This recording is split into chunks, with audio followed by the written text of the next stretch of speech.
नमस्कार मु दुशासन पृष्टि आज आपण स्वागत करुछु से स्वर्ण न्यूज को। आज आम आलोचना करिया जे खबर कागजर प्रत्येक खबर कागजर जो खबर बाहर भुवन तहसीलदार नूतन तहसीलदार आसिले वास्तव में आपण मैंने जानते जे 6 मास 7 मास पर तहसीलदार विदाय होती बदली होती। जो पूर्वतन तहसीलदार जे रही सूर्य शंकर दास एवं वर्तमान दायित्व देते नूतन तहसीलदार जे पुरी तहसीलदार भाव में दायित्व तुलाउथिले एवं नूतन तहसीलदार जे रहउचंती अनिल कुमार महांती जो अनिल कुमार महांती जे रहउचंती वर्तमान तहसीलदार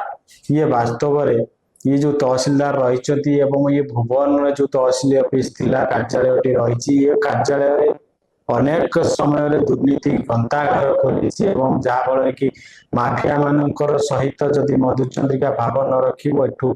6 मास 7 मास भितर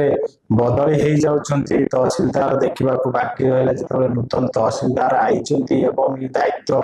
नहीं लोकों विश्वास भरोसा अच्छी जे नूतन तहसीलदार ये बाली माफिया ठू आरंभ करी पत्थर माफिया पहाड़ माफिया को साबाड करेंगे गोटे प्रकार जनसाधारण माने आशा करिसेंती विश्वास करिसेंती।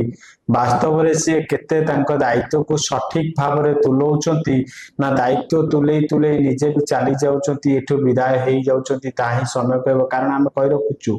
एठी जेतेबेले सत्य पई लड़ंती जेतेबेले जो सत्य पई ऑफिसर माने पार्टी खोलिले एठू बदली हो जाती देखा बाकी रहा जो नूतन तहसीलदार आईचंती अनिल कुमार महांती ये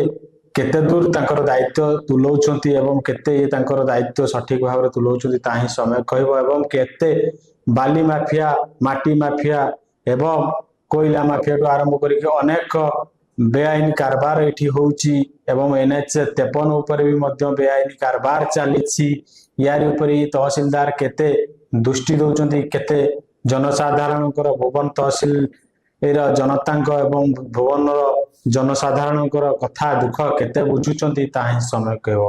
ए भली वीडियो आगु को देखिबा आम चैनल को लाइक शेयर सब्सक्राइब करने को भूलु नहीं। रहुची नमस्कार।